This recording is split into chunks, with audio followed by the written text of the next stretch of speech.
Pada tahun-tahun antara 1953 hingga 1961, dunia sastra Indonesia berada dalam sebuah peralihan penting, bukan hanya secara estetika, tetapi juga secara ideologis. Di balik gegap gempita karya-karya besar yang sering dikenang dari periode ini, ada sejumlah dinamika yang jarang dibicarakan dalam sejarah sastra arus utama.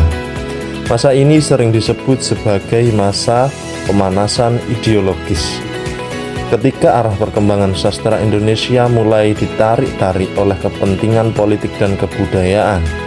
Salah satu isu paling mendasar namun jarang disorot adalah pertarungan antara dua kutub pemikiran besar, yaitu humanisme universal dan realisme sosialis. Kelompok yang satu mendorong kebebasan kreativitas tanpa dibebani ideologi tertentu, sedangkan kelompok yang lain, terutama yang bergabung dalam lembaga kebudayaan rakyat atau biasa disebut lekra, menuntut agar karya sastra berpihak kepada rakyat dan berfungsi sebagai alat perjuangan. Namun dalam realitasnya, tak semua sastrawan berada di salah satu pihak ini. Banyak di antara mereka yang berdiri di tengah, menulis tanpa agenda politik yang jelas, tetapi justru karena itu menjadi tersisih dari percaturan utama. Mereka tidak cukup revolusioner untuk lekra dan tidak cukup bebas untuk kelompok humanis.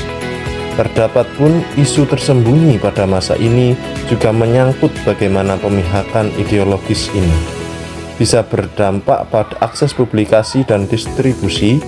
Karya sastrawan yang tidak berpihak atau tidak jelas orientasi politiknya seringkali ditolak oleh media sastra yang dikuasai salah satu kubu.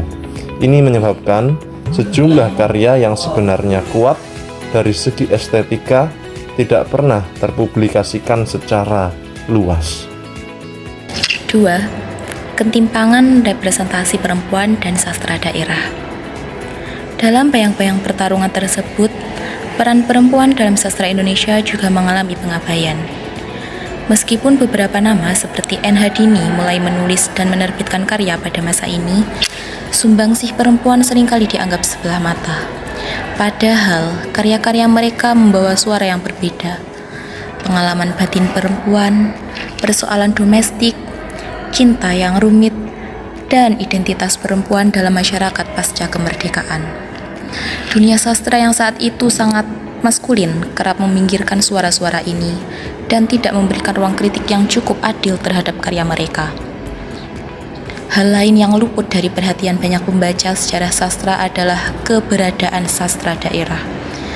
Pada saat sastra Indonesia modern sedang tumbuh subur, sastrawan-sastrawan dari daerah juga menciptakan karya dalam bahasa ibu mereka.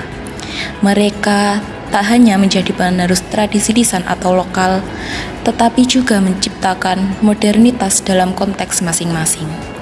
Sayangnya, karena perhatian dunia akademik dan media cenderung Jakarta sentris, karya-karya dalam bahasa Sunda, Jawa, atau Minangkabau tidak dianggap sebagai bagian penting dari peta sastra nasional. Padahal, beberapa tokoh penting seperti Aji Prosidi dan Utung Tataisontani aktif menulis dalam dua bahasa. Hal ini membuktikan bahwa modernitas sastra Indonesia juga dibentuk oleh keragaman bahasa dan budaya lokal. Isu lain yang jarang disebut adalah pembahasan terhadap tokoh-tokoh perempuan dan daerah dalam forum-forum sastra nasional. Banyak seminar atau kongres sastra tidak memberikan ruang bicara kepada sastrawan perempuan atau penulis daerah, sehingga suara mereka sering hanya terdengar di komunitas lokal dan tidak masuk dalam arsip sejarah sastra nasional secara layak. Untuk yang ketiga, sastra sebagai alat perjuangan, kritik, dan diplomasi. Menjelang akhir periode ini, yaitu sekitar tahun 1959 ketika demokrasi terpimpin mulai diberlakukan oleh Presiden Soekarno, situasi menjadi semakin rumit. Sensor terhadap media dan karya seni mulai diperketat, tapi lebih dari itu, banyak sastrawan mulai melakukan autosensor. Mereka menghindari tema-tema politik, militer, atau kritik terhadap negara karena takut ditekan atau dikucilkan. Karya-karya yang terbit pada masa ini, meskipun tampak apolitis, seringkali membuat kritik halus dan simbolik terhadap situasi sosial politik yang memburuk.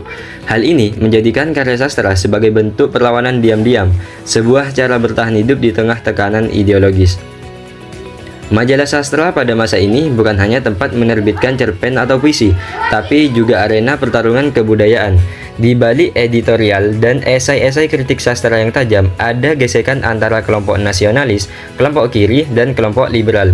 Banyak kritik sastra yang muncul pada masa ini ditulis bukan untuk membedah estetika karya, tetapi untuk mendiskreditkan lawan ideologis.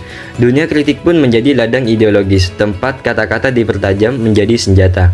Satu lagi hal yang sering terlupakan adalah bagaimana sastra Indonesia pada masa ini digunakan sebagai alat diplomasi budaya oleh negara. Dalam hubungan luar negeri, pemerintah sering mengirimkan karya-karya sastra ke luar negeri sebagai representasi budaya bangsa yang maju dan merdeka. Namun, karya-karya yang dipilih untuk diterjemahkan dan dipromosikan ke luar negeri tidaklah netral. Biasanya, karya-karya yang tidak terlalu kritis terhadap pemerintah atau yang menampilkan wajah Indonesia yang ideal lebih mudah mendapat tempat. Ini menunjukkan bahwa bahkan di luar negeri pun sastra Indonesia sudah dipagari oleh kepentingan politik dalam negeri. Isu tersembunyi lainnya adalah lemahnya dokumentasi dan pengarsipan karya yang bersifat kritis. Banyak karya yang secara simbolik menyuarakan kritik tidak hanya sulit ditemukan sekarang, tetapi juga sengaja tidak dimasukkan dalam kurikulum atau daftar bacaan umum, sehingga generasi berikutnya kurang mengenal bentuk perlawanan sastra pada era ini.